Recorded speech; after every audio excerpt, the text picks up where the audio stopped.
Halo Tribuners, bagaimana semangatnya untuk malam ini menyambut laga krusial Timnas Indonesia versus Irak? Tinggalkan komentar jahatnya, mari fokus kawal untuk laga kedua ini dalam kualifikasi Piala Dunia 2026 putaran keempat untuk zona Asia. Aku tidak sendiri, ada Bli Komang, pengamat sepak bola Tribun Bali, dan juga Bang Agus Haidir, pengamat sepak bola Tribun Medan. Halo abang-abangku, apa kabar? Halo Del. Halo Delta. Halo Deltanya, aduh lemas gitu ya. Tidak Ya, apa-apa karena saya sekarang juga lemas.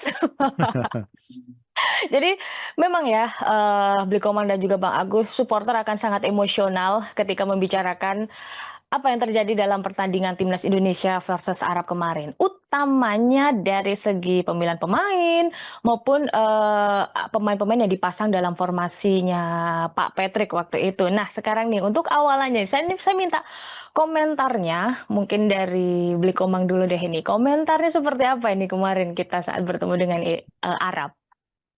Ya, Delta itu selain kita bicara hasil ya, yang Mm-mm. mengecewakan, yang tidak sesuai dengan harapan kita semua. Sebenarnya itu tuh kita perlu soroti dulu dari awal bagaimana uh, formasi atau pemilihan pemain yang dilakukan oleh Patrick Kluivert ya. Ya. Terlihat memang sangat mengejutkan.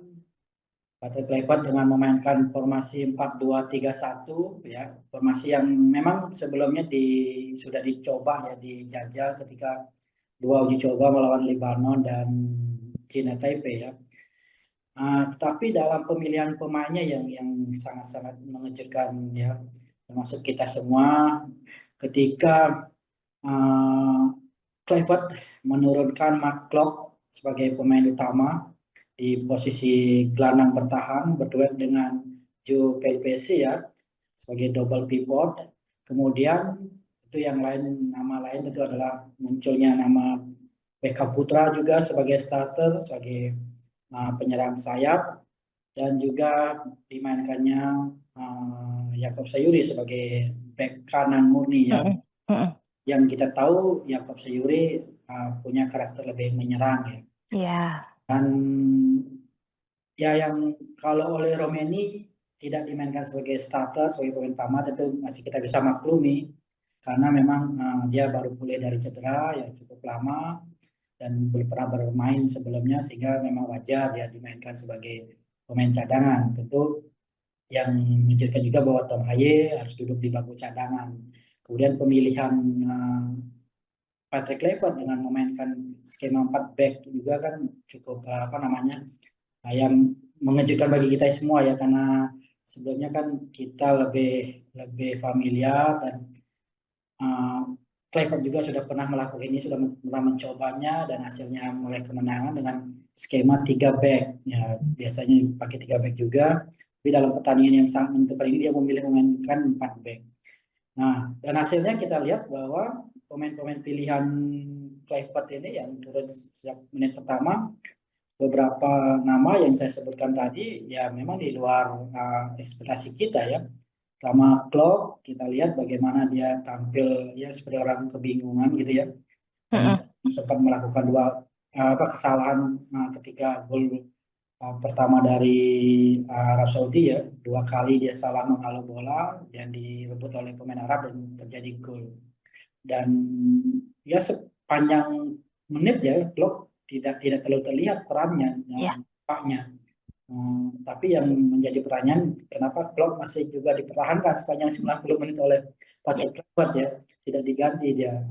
Sementara Beckham Putra yang kita lihat di sepanjang babak pertama juga tidak terlalu terlihat perannya, permainannya, udah akhirnya diganti juga di babak kedua. Nah, Yakob Sayuri kelihatan, kalau saya menurut saya agak kewalahan dia dimainkan sebagai back kanan ya. Dia bagus dalam menyerang tapi kurang solid dalam bertahan, sehingga banyak serangan-serangan Arab Saudi yang bersumber atau berawal dari sisi kanan kita, di mana di sana ada Yakob Seyuri dan juga Klok. Jadi gol maupun kesempatan peluang emas yang diperoleh Arab Saudi banyak bersumber dari sektor ini. Nah, itulah yang terjadi, sehingga ya kita lihat dari hasilnya memang akhirnya tidak maksimal, kita kalah dari Arab Saudi dengan skor 2-3 dan ini membuat peluang kita ke babak selanjutnya menjadi lebih berat. Seperti itu mungkin. Ya, pertandingannya penuh drama, tapi drama itu berakhir pahit bagi timnas Indonesia. Bang Agus Haidir di sini tadi Blikoman juga sudah meng-highlight ya. Keputusan Pak Patrick, saya manggilnya Pak Patrick ini. Keputusan Patrick Kluivert untuk mencadangkan Ole Roemeni dan juga Tom Haye nih yang bagaimana eh, kualitasnya Tom Haye kita tahu seperti apa di laga-laga sebelumnya, tapi malah dicadangkan saat laga lawan Arab. Sebegitu krusialnya laganya, tapi mereka berdua malah dicadangkan. Kalau Ole Roemeni, menurut saya nih, kalau Ole Roemeni cedera, apakah tidak sebaiknya itu memang dijadikan starting line up dulu di awal, baru nanti tidak bermain penuh karena kita butuh membangun serangan dari awal gitu loh Bang Agus. Menurut Bang Agus seperti apa nih dengan ketiadaan dua pemain ini di awal? Ya, Delta, aku mungkin ingin memulai apa namanya pembahasan ini dengan menganalogikan begini loh. Mm-mm. Eh, Strateginya Patrick Kluivert ini dengan juru masak. Nah, Ramsay tahu kan Ramsey Gordon ya, Ramsay. Gordon Gordon Ramsey Ramsay ya. itu pernah bilang bahan masakan sebagaimanapun mewahnya, baiknya, bagusnya, kalau di tangan juru masak yang tidak kompeten itu nggak akan terjadi apa ya, akan menghasilkan masakan yang buruk gitu. Nah, Ya, inilah yang terjadi dalam apa kemarin pertandingan kita melawan Saudi kemarin.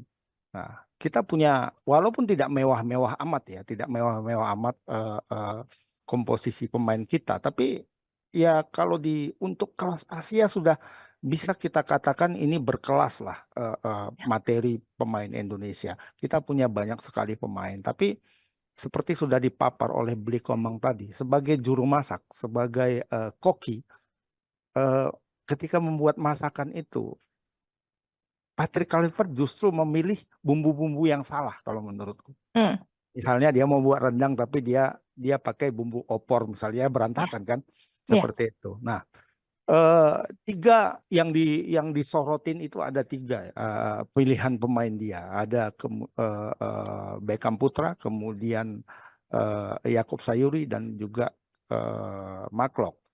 Nah, mereka ditempatkan di posisi-posisi yang krusial untuk pertandingan sekrusial ini gitu.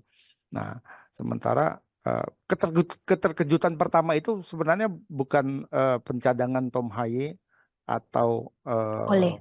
oleh Romani, tapi pencoretan Nathan Cho. Itu aku ya. Ya Nathan juga tidak ada ini. Oh Iya betul. kan Nathan Mm-mm, dicoret. mm-mm.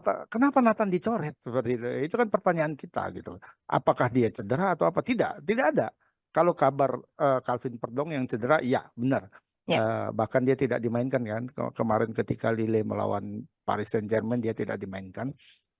Tapi Nathan main 90 menit dengan Willem dan dia apa ya secara fisik dia oke, tapi kenapa dicoret gitu? Padahal Nathan itu juga bisa bermain sebagai gelandang tengah mm, kalau apa ya bisa diduetkan dengan uh, Sih. Joe Pelupesi. Dan sebelum ke Nathan, kebingungan kita juga Ivar Jenner kenapa nggak dipanggil? ya. Malah dimasukkan ke U23 ya, Ivan Malah Jenner ya. dimasukkan ke Mm-mm, 23 mm-mm. untuk apa? Sementara dia sudah bertahun-tahun di tim nasional Indonesia dan sebelumnya juga sudah terbukti bisa bermain di posisi DM, bisa Ya, bermain di posisi. Kenapa itu tidak dipanggil malahan? Nah, oke, tapi terlepas dari itu, oke lah, karena sudah tidak dipanggil ya, Nathan dicoret, Ivar tidak dipanggil. Nah, pemain yang ada sekarang, apa yang menjadi pertimbangan dari Kluivert lebih memilih Tom ketimbang lebih memilih Klok ketimbang Tom oh Haye. Nah, itu sampai sekarang itu belum belum belum terjawab nih, cuma Kluivert saja yang bisa menjawabnya. Dan kemudian penempatan Beckham itu juga kalau kalau kita sering menonton pertandingan Liga 1, mm-mm. penempatan Beckham juga kan bisa kita bilang keliru ya. Karena Ya, Beckham itu kan pemain gelandang tengah, bukan gelandang sayap. Beckham mengisi tempat yang ditinggalkan oleh Marcelino Ferdinand dan dia gagal di situ gitu. Beckham pemain bisa dibilang dua terburuk dari statistik penilaian dari pertandingan kemarin, Beckham. Ya. Bahkan tidak terlihat sama sekali di babak pertama. Indonesia seperti bermain dengan 10 orang tuh di babak pertama. Pokoknya sangat mengesalkan pertandingan itu, Kak. Mengapa mengesalkan? Karena kita sebenarnya bisa kan, bukan memang kita tertinggal jauh dari Saudi begitu ya. Ya terlepas dari Saudinya sendiri sekarang jauh lebih baik ketimbang dua pertandingan sebelumnya ya. Di babak grup itu mereka tidak bermain seperti kemarin gitu. Mereka bermain dengan determinasi lebih tinggi, dengan kecepatan lebih tinggi kemarin ya ketika melawan ini. Nah, tapi kita juga sebenarnya punya potensi untuk mengimbangi itu. Dan sebenarnya 3-2 kan eh, kalau dari sisi statistik kan tipis-tipis saja sebenarnya. Ya, Cuma tipis-tipis. tipis-tipis saja, tapi skor yang tipis ini tidak tergambar di lapangan. Kita amburadul main di lapangan itu. Dan terbukti gol yang kita cetak itu kan dari titik putih, penalti. Karena wasitnya yang kita curigai akan berpihak ternyata memimpin pertandingan dengan bagus sekali kan. Kemarin Iya. dia jeli terhadap pelanggaran-pelanggaran, juga keputusan-keputusan VAR-nya juga bisa diterima. Nah, kita bisa dibilang beruntung karena handsball, bukan pelanggarannya. Nah, kan beda itu. Kita penalti dapat karena pelanggaran dengan penalti karena handsball. Artinya sini lebih kepada keberuntungan sih kalau menurutku. Begitu mungkin Delta untuk Iya. pembukaannya. Sudah gitu kita juga Arab juga sudah mendapatkan kartu merah juga waktu itu ya. Kurang loss seperti apa. Jadi di sini wasitnya yang benar, kitanya yang kurang maksimal. Kitanya yang kurang maksimal. Bahkan Martin, kalau menurut saya dari 11 pemain yang main kemarin saat lawan Arab itu, Ya, Martin Pas yang paling baik sih menurut saya. Tampil solid, ya, seolah-olah sudah kesurupan Buffon gitu ya Martin Pas ya. ya. Tapi Martin Pas dan Kevin Dix barangkali kan yang ya Kevin Dix. sangat konsisten kemarin. Iya, 2 gol dari titik putih dari Kevin Dix ya. Namun ternyata juga Ya. tidak cukup untuk menahan gempuran dari Dan Arab tujuh Saudi. penyelamatan Pas. Ya, 7 penyelamatan Tujuh. pas. Kalau Ada kalau nggak dapat semua 10 itu kemarin. Padahal sebelumnya memang sudah diragukan untuk pasti benar-benar mau main apa enggak gitu kan. Tapi ternyata dia membuat story OTW ke Arab Saudi waktu itu ini ya. Oke, Bli Komang belum sempat disinggung soal back Shen Patinama. Dia sedang begitu menyalanya di Buriram. Juga tidak dapat tempat ini untuk dari Pak Patrick Kluivert ini. Seperti apa, Bli? Ya, saya Patinama memang lagi on fire ya di klubnya Liga Thailand di Buriram. Nah, sebelumnya juga sempat kita bahas ini bersama teman-teman di sini bahwa ini bisa menjadi kesempatan Sain Patinama untuk tampil, tapi di satu sisi juga kita lihat ada nama Dan James di sana, Delta, Ya, yang James. juga tengah on fire, dan tentu karena Dan James tampil baik di Liga Eropa ya, di klub di Liga Eropa melawan Panathinaikos dengan 2 asisnya, dan saya kira memang dia lebih layak menjadi sebagai back kiri ya, menggantikan posisi Calvin Verdong yang kebetulan absen karena cedera. Jadi memang persaingan di kiri agak ketat. Saya Patinama mungkin butuh waktu untuk bisa mendapatkan tempat utama, karena dan James juga kemarin tampil lumayan bagus, jadi cross juga bagus ya. Dia memang sangat-sangat baik dalam hal umpan-umpan crossing ya. Namun ya saat gol penalti yang kita dapatkan berawal dari tendangan bebas dia. Jadi ya lumayan, dan itu artinya Sain Patinama masih harus perlu bersaing dengan Denjem untuk mendapatkan posisi di back kiri. Apalagi nanti kalau Verdong juga pulih dan fit, itu persaingan di back kiri ini akan menjadi lebih ketat lagi bagi Sain Patinama, Denjem, dan juga Yanje Sayuri yang juga pemain back kiri. Nah, Delta saya mungkin menambahkan sedikit terkait posisi clock ya yang hangat kita bicarakan tadi. Bang Agus menyebut beberapa nama. Kenapa Nathan Joon dicoret ya, padahal dia juga seorang gelandang bertahan. Dan Ivar Jenner juga tidak dipanggil. Memang sepertinya Kluivert ini kesulitan untuk mendapatkan satu gelandang bertahan lagi mendampingi Joe Pelupesi sebagai double pivot, karena kalau kita lihat dari formasi strategi yang dimainkan oleh Kluivert, dia memakai 4-2-3-1 dengan memainkan double pivot. Nah, itu idenya dia seperti itu, rencananya dia seperti itu, memainkan double pivot. Dan karena Nathan Jones sudah dicoret, kemudian tidak ada Ivan Jenner, dan Calvin Verdong juga yang sebenarnya saya lihat dia disiapkan di posisi gelandang bertahan juga, sebenarnya sudah dicoba di laga uji coba melawan Libanon dan Cina Taipei itu untuk dimainkan sebagai gelandang bertahan bersama Joe Pelupesi, tapi Verdong karena cedera sehingga pilihannya adalah Klopp untuk double pivot kan. Nah, yang memang menjadi tanda tanya kenapa Nathan Jones harus dicoret ketika Kluivert memilih formasi 4-2-3-1 ini. Nah, itu mungkin tambahan dari saya terkait blocking, tapi ya kita lihat bahwa memang pilihannya kurang tepat. Pilihannya kurang tepat, dan saya kira ini juga tidak lepas dari strategi. Ketika Kluivert kesulitan mendapatkan satu lagi gelandang bertahan untuk mendampingi Joe Pelupesi, kenapa dia tidak memainkan 3-4-2-1, di mana kita punya banyak pemain bertahan dengan formasi 3 back, kemudian di tengah yang harusnya main itu adalah duet Pelupesi dengan Tom Haye sebagai gelandang, didukung oleh 2 fullback ya, bisa tentu Yakob Sayuri kalau lebih efektif bermain sebagai back sayap, dan juga di kiri ada Dem James. Saya kira Delta. Ya, kalau Marcelino seperti apa, beliau? Marcelino itu sakit atau gimana sih? Kok saya simpang siur mendapatkan kabar Marcelino ini? Ya, Marcelino tentu ini terkait dengan keputusan dari Kluivert sendiri ya karena mungkin menit atau jam bermain dari Marcelino di klub sekarang sangat minim, kemudian performanya juga yang mengalami penurunan ya ketika 2 uji coba kemarin, sehingga harus tidak dipanggil oleh Kluivert. Tapi kalau dari kacamata saya sendiri sih ya sangat disayangkan juga. Ya. Marcelino tidak dipanggil oleh Kluivert ya, padahal dia bisa menjadi super sub ya, meskipun mungkin tidak disiapkan sebagai starter. Bagaimanapun dia sempat tampil gemilang ketika mencetak 2 gol ke gawang Arab Saudi.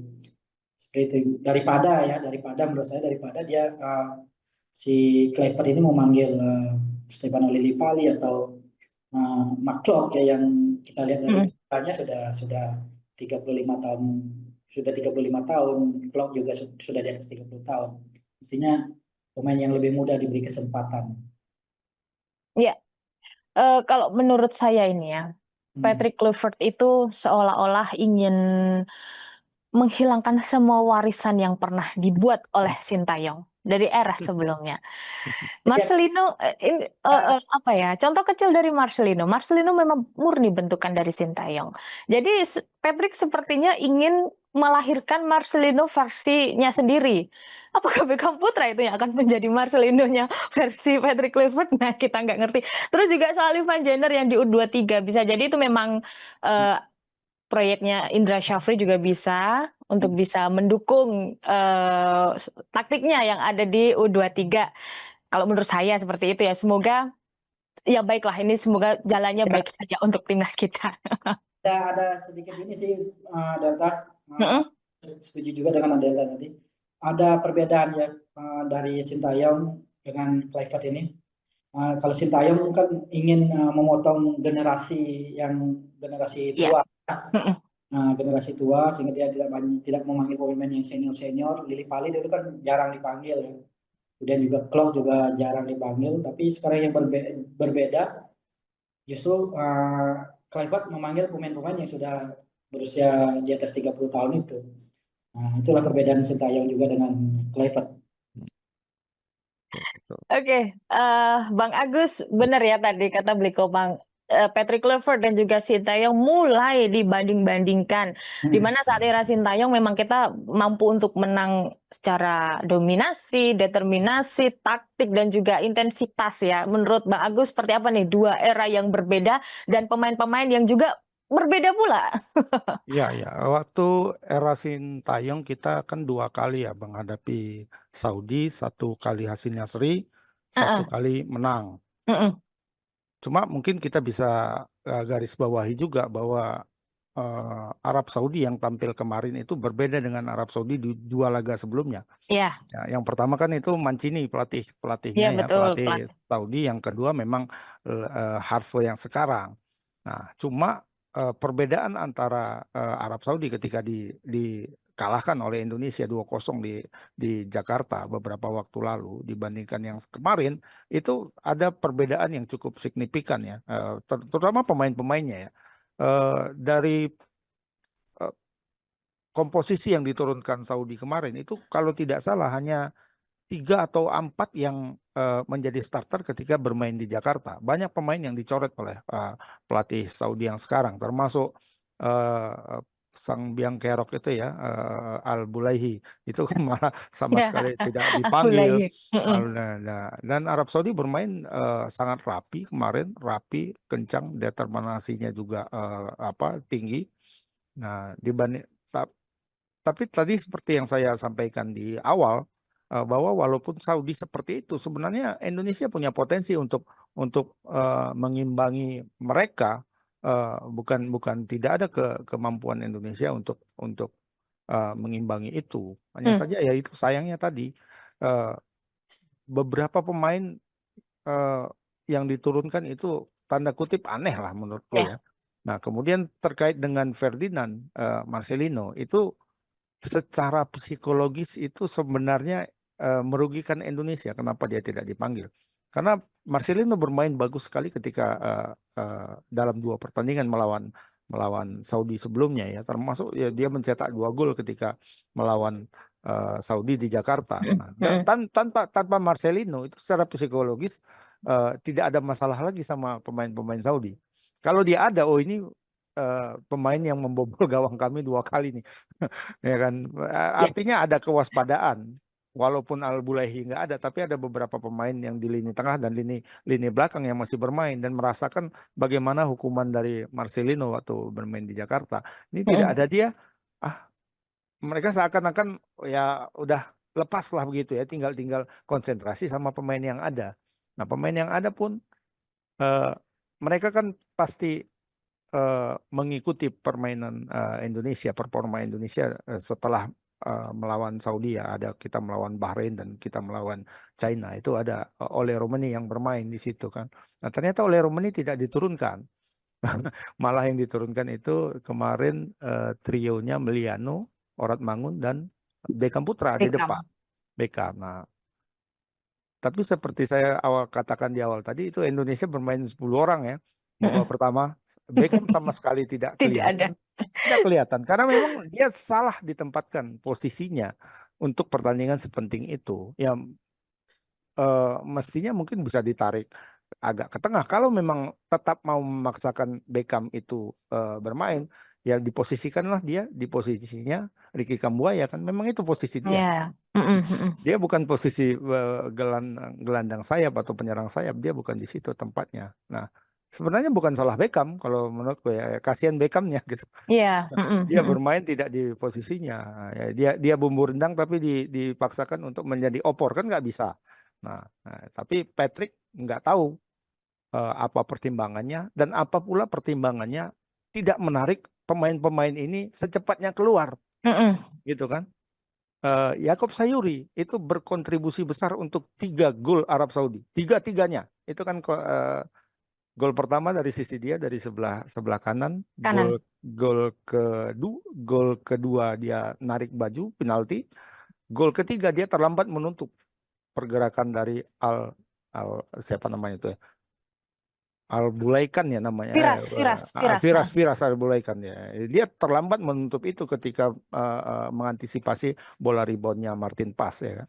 Nah, tiga-tiganya dan bahkan setelah gol ketiga dia belum ditarik juga Ya, gitu loh. Jadi setelah gol ketiga atas sebagai reaksi Kluivert kan yang dimasukkan adalah Tom Haye dan boleh. Ole. Nah, artinya setelah gol ketiga pun itu masih tetap di sana si Sayuri. Nah, kemudian juga yang agak mengejutkan aku juga ketika Dan James ditarik keluar, yang dimasukkan bukan Patinama tapi Yance. Kembarannya sama ini Ya, kayak. mungkin Aduh, Apa Kluivert berpikir supaya membingungkan pemain Saudi? Oh, kok ada dua nih yang pemain yang sama? Nggak ngerti juga. Tapi mestinya nggak tahu apakah James itu masih secara fisikal masih kuat atau tidak. Tapi dengan gaya bermain yang sama, seharusnya pada saat itu kan Indonesia sedang semangatnya tuh menyerang tuh ya, sedang bagus-bagusnya. Nah, ketika Yance masuk itu terjadi perbedaan gaya bermain dan akhirnya mm-mm. ambiar lagi tuh Indonesia. Padahal ketika seharusnya dalam kondisi seperti itu ya, semestinya yang dimasukkan itu adalah pemain yang punya tipikal hampir-hampir sama dengan James itu kita di bangku cadangan ada Patinama. Kenapa bukan Patinama yang dimainkan? Nah, seperti itulah.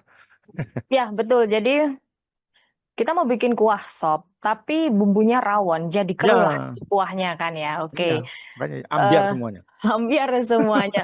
Beli Komang tadi Bang Agus menyebut ada beberapa rotasi yang kurang tepat yang dilakukan oleh Patrick Kluivert. Ini menjadi PR ya, PR-nya Patrick Kluivert untuk bagaimana melakukan rotasi saat bertemu Irak nanti. Nah, sekarang kita sudah memasuki pembahasan versus Irak. Beli 9 kali, kalau di catatan saya 9 kali bertemu, timnas Indonesia belum pernah menang. Bakalan seperti apa kira-kira prediksinya dari Bli Komang nanti? Apakah Pak Patrick masih mungkin ngeyel masih memakai formasi-formasi yang dilakukan di Arab? Ya, Delta kalau kita bandingkan ya, bandingkan Arab Saudi dan Irak dari awal kita memang yakinnya, optimisnya itu menang melawan Arab Saudi ya. Ya, Jadi kita melihat peluangnya lebih terbuka di sana mengalahkan Arab Saudi. Karena pada dua laga sebelumnya di kualifikasi Piala Dunia ini kita pernah meraih hasil positif kan, imbang di kandangnya Arab Saudi, kemudian menang 2-0 di Jakarta. Nah, di situ ada peluang kita sebenarnya untuk meraih kemenangan, tapi sayang tidak sesuai dengan harapan dan kita kalah 2-3, dan itu artinya melawan Irak ya ini menjadi pekerjaan yang lebih berat karena dari awal kita prediksi bahwa melawan Irak ini lebih berat dari melawan Arab Saudi. Nah, tentu pekerjaan Kluivert dan CS ini lebih berat untuk bisa mengalahkan Irak karena syarat utamanya ya syarat utamanya untuk bisa menjaga peluang lolos ke putaran Piala Dunia secara langsung itu adalah menang melawan Irak, dan ya minimal harus menang dengan 2-0. 2-0. Ya, tentu ini sekali lagi menjadi pekerjaan yang sangat-sangat berat menurut saya. Karena apalagi kalau kita lihat dari rekor pertemuan kita sebelumnya melawan Irak, seperti Delta singgung tadi kan sangat-sangat buruk ya, rekor buruk kita menghadapi Irak. Di dua laga sebelumnya kita pernah bertemu Irak di kualifikasi Piala Dunia 2026 di ronde kedua, kita kalah ya. Ya. Kalah 5-1 di saat bermain di kandang Irak. Kemudian di kandang sendiri juga kita kalah ya dari Irak 0-2. Jadi waktu itu si Jordi Amat kena kartu merah ya. Tapi ya itulah rekor kita yang di melawan Irak sangat-sangat tidak bagus. Kita belum pernah menang kan kita lawan Irak kan. Nah, ini menjadi pekerjaan yang sangat-sangat berat. Terkait bagaimana nanti melawan Irak, saya kira memang butuh perubahan yang harus dilakukan oleh Patrick Kluivert. Seharusnya Kluivert banyak belajar dari pertandingan melawan Arab Saudi kemarin. Kalau menurut saya formasi 4 back dan 4-2-3-1 yang coba diterapkan oleh Kluivert, yang coba diusung oleh Kluivert, mungkin perlu juga dievaluasi. Apakah Kluivert nanti harus memakai formasi 3-4-2-1 ya, 3-4-2-1 atau yang bisa berubah menjadi 5-4-1. Ingat lawan kita lebih kuat sekarang itu Irak ya, dengan memainkan 3 back. Saya kira formasi skema 3 back ini rasanya lebih ini ya, sudah lebih solid gitu, lebih apa ya, konsep ini lebih mudah dimainkan oleh timnas karena memang ini bawaannya Sintayong ya.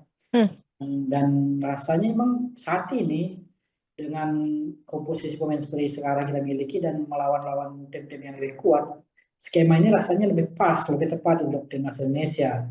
Tidak memainkan dengan 4 back ya. Dan Kluivert juga sudah pernah mencoba skema ini ya ketika melawan Bahrain, melawan Cina ya dengan hasil kemenangan 1-0 ya. Ya, paling tidak sudah terlihat hasilnya lebih baik ketimbang dia memakai formasi 4 back yang membuat timnas Indonesia lebih sering kalah sebelumnya ketika era Kluivert ya, kalah telak melawan Australia salah satunya. Iya. Nah, itu yang mungkin yang perlu dipikirkan oleh Kluivert, apalagi dengan melihat stok di gelandang bertahan ya yang minim ya, dengan klub yang tampil buruk, maka harus dipaksakan lagi dengan formasi 4-2-3-1 dengan memainkan Klok dan Perupesi. Ini kan perlu menjadi bahan evaluasi dari Kluivert ya. Artinya apabila memakai 3-4-2-1 dengan Jesus di sana, kemudian ada Abner, ada Rizky Ridho. Nah, di tengah itu tinggal memainkan Tom Haye dan Perupesi. Saya kira ini lebih solid, apalagi dibantu oleh 2 fullback sayap ya, di bek kanan yang di depan tinggal kita memainkan pemain-pemain yang kemampuan kecepatannya yang bagus dan finishingnya. Itu ada Oli Romeni, ada Milano, Jonathan ya, dan juga Ragnar yang bisa dimainkan sebagai penyerang sayap, juga Dean James juga bisa dimainkan di sana. Mungkin Jakob Sayuri lebih cocok bermain di depan sebagai penyerang sayap. Artinya kita bermain mungkin lebih bertahan dengan mengandalkan serangan balik. Seperti itu. Ya, PR timnas semakin menumpuk dengan kekalahan dari Arab Saudi itu. Tadi Bang Agus tadi sempat disebut oleh Blikomang, Rizky Ridho, Hapner, dan juga J.I. Jess. Itu 3 back yang kita rindukan untuk penampilannya. Dari kalau nggak salah mereka pernah 7 clean sheet ya untuk pertandingan yang mereka lalui. Apakah ada peluang dari 3 pemain itu untuk bisa berduet di laga nanti? Ya, semestinya ada dan Patrick harus belajar dari kekalahan ketika melawan Saudi. Nah, kita perlu melawan tim yang notabene pasti mereka lebih kuat lah ya, tim-tim dari Arab ini lebih kuat dari kita, dari sisi peringkat juga lebih di atas ya. Mereka di tier 2 57-58 kalau nggak salah ya, Saudi dan Irak. Nah, dengan memakai 3 back, formasi 3 back, dan tentu di depannya 4 ya, 3-4-3 mungkin, atau 3-4-1-2 barangkali. Dengan memakai formasi seperti itu, kita punya pemain yang lebih banyak di lini tengah dan potensi untuk melakukan penekanan untuk mendapatkan bola lebih besar dari itu. Aku nggak tahu ini Patrick Kluivert dapat bisikan dari siapa untuk terus memakai 4 back, padahal dengan 3 back kita sangat mumpuni ya, pemain-pemain kita sangat mumpuni, dan kita sudah punya trio yang memang kalau dibilang ya sudah signaturenya Indonesia lah. Ya, betul. Ada Jai, ada Ridho, dan ada Justin Hapner, dan tiga-tiganya itu fit. Nah, apakah Kevin Dix akan dikorbankan? Kayak sepertinya enggak. Kalau Kevin Dix kan bisa main di kanan, karena dia posisi dia itu back kanan dan back tengah sebelah kanan kan. Kalau di kiri kita banyak sekali pemain, ada Nathan, ada Dan James, ada Kelvin Perdong, ada Sen Patinama, banyak sekali di sana. Di kanan kita ada Sayuri, ada Kevin Dix, ada Sandy Walsh. Nah, tadi Blikomang sudah menunjukkan bahwa di depan kita dengan nama-nama yang ada sekarang itu kita sangat kuat loh. Ada Miliano, ada Ole, dan ada Ragnar di depan. Itu tiga-tiganya kencang ya. Dan satu lagi jangan dilupa bahwa berbeda dengan Arab Saudi, ini berbanding terbalik sebenarnya dengan Arab Saudi ya. Arab Saudi memang kita secara sejarah di sinilah ya, rekam jejaknya di kualifikasi Piala Dunia itu kita dua kali bermain sebelumnya kemarin kita menang sekali, kita seri sekali. Dengan Irak kita kalah terus, dan sebelum-sebelumnya juga kalah, juga lebih banyak kalah dari menang. Cuma mungkin kita bisa bisa mencermati bahwa Irak yang sekarang bukan Irak yang sebelumnya loh. Ya, dan terus seperti apa itu? Berbeda dia. Irak bermain melawan Thailand dan Irak bermain melawan Nah, Hong Kong kalau nggak salah ya, Hmm, Hong Kong, dan mereka hanya menang tipis. hmm. ya, Berbeda Irak yang sebelumnya sama yang sekarang ya. Jadi ini mungkin berkaitan dengan pelatihnya juga. Ini pelatihnya kan Graham Arnold sekarang. Iya, iya. Pelatih Australia yang kemarin dipecat karena tidak membuat performa Australia itu jadi lebih baik ya kan. Nah, Hmm. jadi ketika dia direkrut oleh Irak, performa Irak itu secara umum juga menurun. Kalau dalam pandanganku ya, mereka hanya bisa menang 2-1 loh lawan Hong Kong. Dan juga menang 1-0 lawan Thailand. Itu pun sudah kena kartu merah kan. 2-0 Hmm. lawan Thailand. 2-0 atau 1-0 ya? kosong. 2-0 dan mereka terkena kartu merah, bermain sangat dalam tekanan Thailand. Juga ketika melawan Hong Kong 2-1 cuma menangnya. Hong Kong yang 140-an sekarang ya peringkatnya. Artinya kan mereka tidak superior amat gitu loh. Ya. Nah, dan sekarang bermainnya nanti malam itu bermainnya di tempat netral tanda kutip ya, karena bermainnya di kandang Saudi bukan di kandang Irak. Saya rasa kita punya peluang, walaupun mungkin kalau untuk menang 3-0 itu rada-rada berat ya. Nah, kita masih punya peluang sih untuk lolos dengan syarat seperti itu. Kita harus menang minimal 2, kemudian ketika melawan Irak melawan Saudi, Irak yang menang 1-0 aja gitu, nggak usah banyak-banyak. Yang lolos Indonesia. Kalau Ini seperti lolos otomatis atau lolos lolos lolos kelima? otomatis, lolos Lolos otomatis, otomatis ya, lolos betul. otomatis. Indonesia Hmm. menang 3-0, misalnya ya, Hmm. Indonesia menang 3-0, Nah, selesai kemudian itu kan. Ya. Irak melawan Saudi itu hanya menang 1-0, kan artinya Indonesia kalau 3 tambah plus 2 kan, Indonesia Lima. plus 2. Plus 2 harusnya. Iya, Saudi 0-0, Irak -1. Kan artinya kita yang terbaik. Memang Dengan kalau ya skenario itu ya dengan situasi saling mengalahkan seperti itu, head to head tak mm-mm. berlaku lagi gitu loh. Ya, Jadi selisih gol dia. kan hitungannya masih selesai gol ya setelah poin ya. Artinya iya, jadi selisih gol. Nah, dalam situasi seperti itu Indonesia lolos langsung. Nah, pertanyaannya mampukah kita menang 3-0? Itu Nah, itu dia. sepertinya agak mission impossible. Tapi siapa tahu, siapa tahu. Tapi dengan penjelasan Bang Agus tadi yang katanya Irak sekarang juga sedang lumayan menurun dan tidak begitu bagus-bagus amat, kemungkinan kesempatan atau peluang itu masih terbuka lebar ya. Betul ya, Bli Komang ya? Ya, kesempatan selalu terbuka. Tinggal gimana menjalaninya ini.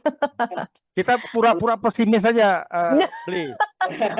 Karena seingatku kalau kita optimis di sini Indonesia kalah tuh. Oh Nanti gitu. nyesel ya, nyeselnya terlalu dalam ini. Iya, kita pesimis tapi di hati optimis. Lain di bibir, Nah, lain di hati kita. oke. Ya, ya, ya. Oke, optimis ketemu dengan Irak nanti. Dan nah, ini kita sudah ngomongin optimisnya nih. Untuk mengobati, andai saja ada penyesalan yang datang tiba-tiba di akhir pertandingan Timnas Indonesia versus Irak, dan kemungkinan terburuknya memang kita tidak bisa lolos ke Piala Dunia 2026 yang diidam-idamkan, mau dibawa kemana skuad kita? Bli Komang, nasibnya Pak Patrick, nasibnya para pemain naturalisasi karena sudah mendapat ancaman dari parlemen kalau tidak ada hasilnya tidak boleh proses naturalisasi berjalan lagi. Gimana, Bli? Ya, ini 90 menit ya. Ya. Menit menuju ke Piala Dunia. Itu mimpi kita. Kemarin ada 140 menit, 90 menit sudah lewat. Ya. Dan sekarang tersisa 90 menit. Ya, kalau dilihat dari peluang melawan Irak mungkin masih tersisa ya, meskipun berat sekali lagi. Seperti dibilang Bang Agus tadi, mungkin kekuatan Irak sudah berkurang, tapi secara psikologis kita punya rekor yang kurang bagus melawan Irak. Dan yang di satu sisi lagi kita masih punya pertanyaan besar terhadap kekuatan tim kita sendiri. terhadap kokinya timnas ini mampu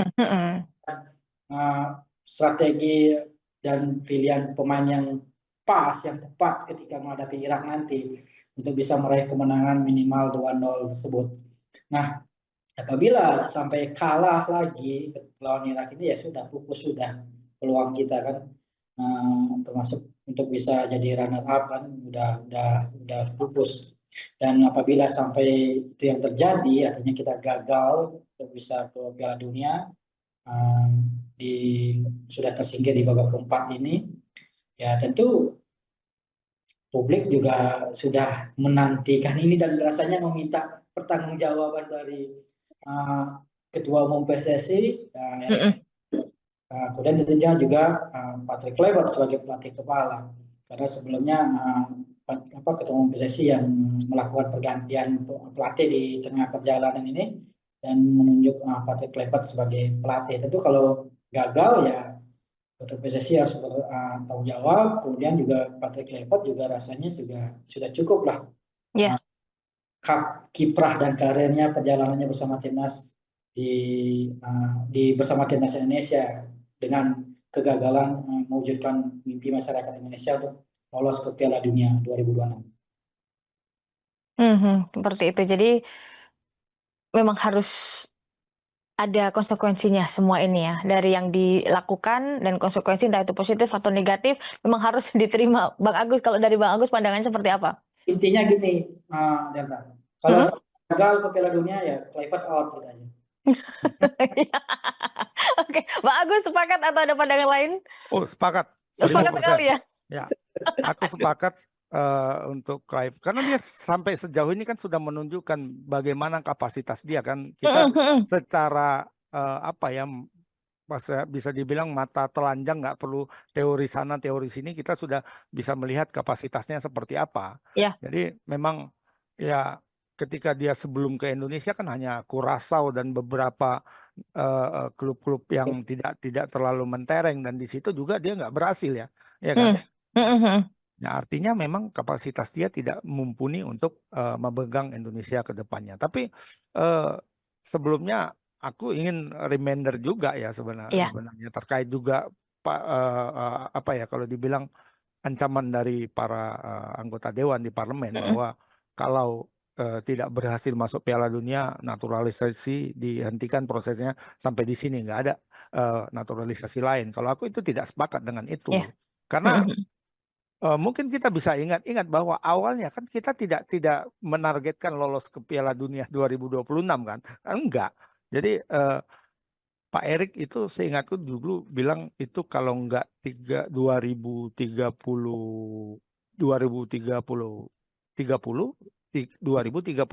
ya, paling cepat itu 2030. Nah, tapi kenapa sekarang euforianya jadi luar biasa seperti ini ya? Karena kita tinggal berjarak 2 kali 90 dari Piala Dunia. Nah, dan artinya ya sudah sampai sedekat ini ya. Kenapa nggak digas aja gitu, sekali mandi basah kan gitu. Nah, tapi walaupun akhirnya nanti amit-amit gagal gitu ya, amit-amit gagal, menurutku ya kita harus berjuang lagi dari awal membangun tim yang jauh lebih baik dari sekarang. Dengan apa lebih baik ya, kalau bisa naturalisasinya lebih bagus lagi, karena kalau kita melihat setidaknya sampai sejauh ini talenta lokal kita yang terbaik hanya Beckham Putra kan, yang kayak gitu kualitasnya. Ya, belum ada di luar Beckham Putra itu siapa gitu. Oke, Caraka enggak ya, siapa lagi kan yang di luar yang dipanggil oleh Kluivert ke tim nasional sekarang dari Liga 1 itu sejauh ini kita belum bisa lihat bayangannya siapa sih yang lebih baik dari mereka, enggak, belum ada sejauh ini. Artinya naturalisasi itu harus dilanjutkan lagi. Mungkin kita bisa lihat Jepang ya. Jepang itu 94 kan mereka nyaris masuk ya. Nyaris masuk. Di pertandingan terakhir gagal. Sama-sama Indonesia sekarang. Tapi mereka meneruskan proses naturalisasinya. Kalau di 94 itu kan ada pemain seperti Rui Ramos, ada dan beberapa orang kan. Dan ketika di 9 edisi Piala Dunia berikutnya itu kan ada kayak Wagner Lopez, ada kayak siapa ya, Nah, itu ada beberapa pemain naturalisasi. Artinya mereka meneruskan itu, langkah itu tidak berhenti ketika kami sudah di ujung ini gagal, artinya tim ini gagal. Enggak, gitu loh. Jadi walaupun gagal sekarang itu ya kayak lagu Rhoma Irama gitu kan, ini kemenangan yang tertunda. Ini benar kemenangan yang tertunda kalau aku yang ini sekarang. Jadi ketika kita gagal ya bukan berhenti sampai di sini. Kita bisa melakukan yang baik lagi untuk kembali ke kualifikasi Piala Dunia 2030 dengan lebih kuat gitu loh. Kalau bisa kita nggak sampai di ronde 4, ronde 3 kita udah lolos ya kan. Ya. Supaya nggak jadi ribet seperti sekarang. Ini kan ribet nih ya kan, harus main di Arab, harus main ini kayak ketika main di ronde 3 kan itu lebih menguntungkan karena home and away. Nah, jadi kalau bisa dengan kekuatan kita lebih bagus 2030 kita bisa lolos langsung di putaran 3 gitu loh. Jadi Iya. tidak dihentikan di sini gitu. Tapi dengan pelatih baru ya Bang Agus. Dengan pelatih baru, kalau itu benar kita garis bawahi pakai bold. Naturalisasi tetap jalan. Tetap jalan, tapi pelatihnya baru yang lebih bagus lah, yang benar-benar berkualitas. Kalau Pak Patrick pelatihnya ini sampai kiamat kurang 2 hari pun nggak masuk kita Piala Dunia. Nggak masuk. Gini-gini aja kita. Itu yang perlu sangat digarisbawahi. Semua memang butuh proses termasuk proses naturalisasi. Jangan sampai berhenti karena yang namanya mencari talenta itu memang tiada hentinya, dan talenta-talenta baru juga pasti akan terus lahir, pasti akan terus berkembang ke depannya. Ulasan yang sangat seru dan sangat detail, terus sangat asik sekali dari Bang Agus Haider dan juga Bli Komang. Terima kasih abang-abangku untuk laga Timnas Indonesia versus Irak yang sebentar lagi akan Anda saksikan. Dan Tribuners, Indonesia memang selalu menunjukkan semangat juang yang tinggi, namun juga tidak jarang kalah dalam hal konsentrasi, disiplin, dan juga efektivitas dengan serangan-serangan terbuka yang dilaluinya. Jadi laga melawan Irak ini bisa disebut menjadi ujian terakhir untuk menjaga asa menuju Piala Dunia 2026. Buat Anda, terima kasih sudah menonton Timnas Update. Aku Delta Gonzales pamit undur diri. Sampai jumpa. Download Tribun X sekarang. Menghadirkan lokal menjadi Indonesia.